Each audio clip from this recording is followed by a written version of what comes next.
what's going on everyone? It's Glenn McCormick here with Justin Haver and Associates at RE/MAX First. I wanted to give you an idea of what's happening in our market today. Things are pretty crazy. They continue to be so with our overall inventory levels haven't been this low since May of 2006.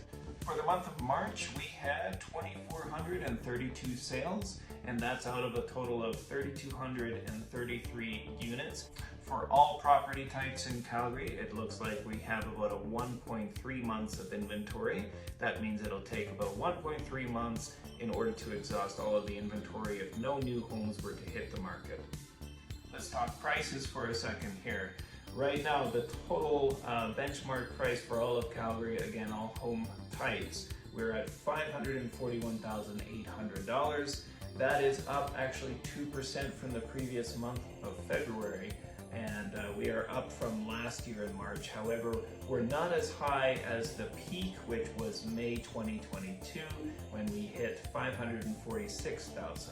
But as you can hear, we're actually not too far off from doing that. If we break down the categories here, you'll see we are actually achieving some all-time highs. For example, in the detached home market, we have an all-time high of $649,800 as a benchmark price. And prices have never been that high in the Calgary market for detached homes. So currently sitting at a 1.3 months of inventory, pretty much same as the average months of inventory. For apartments, we're at $293,500. That's higher than at any point this year and higher than any point last year. So good news for apartment owners. However, we're still not back up to the levels that we saw apartments back in 2013 and 14 when apartments were at an all-time high. I'm not going to say that it's out of the realm of possibility, however, based on how things are looking. Finally, I want to discuss some of the market conditions and help to explain a little bit about what we are seeing right now. As we all know, the Bank of Canada really jacked up the interest rates, making it a little bit more difficult for buyers to qualify for the house that they were looking for. In fact, I shouldn't say a little bit. They made it a lot more difficult to qualify for that right price.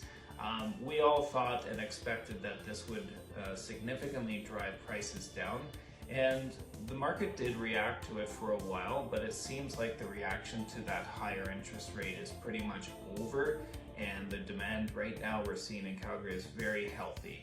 A lot of that is thanks to still getting interest from out-of-province buyers. And I'd also like to argue that simply having low inventory increases demand because homes become harder to come by, especially the really nice ones that are still getting lots of multiple offers. Sellers are just not wanting to sell for several reasons. One is because if you do sell, most likely if you're staying in the same area, you have to buy another home. And why would you want to buy another home when inventory is so low? It sounds like it's going to be a real pain. So the selling part is easy, yeah, but where are you going to go next? You can't rent because the rental market is really tight and rental prices are pretty high too. A lot of people are sitting on some pretty nice interest rates that they've locked in previous years. So if they sell now, they're going to have to qualify and pay at the new interest rates, which are much higher. So again, another reason why people would prefer to stay in their current home.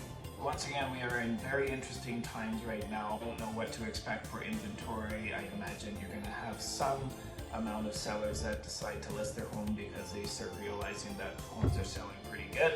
But most of the people that I'm seeing are, listing their homes. They're listing extra properties or they're moving out of town. They have bigger reasons to sell. Looking forward to giving you another market update in a month. We'll see you then.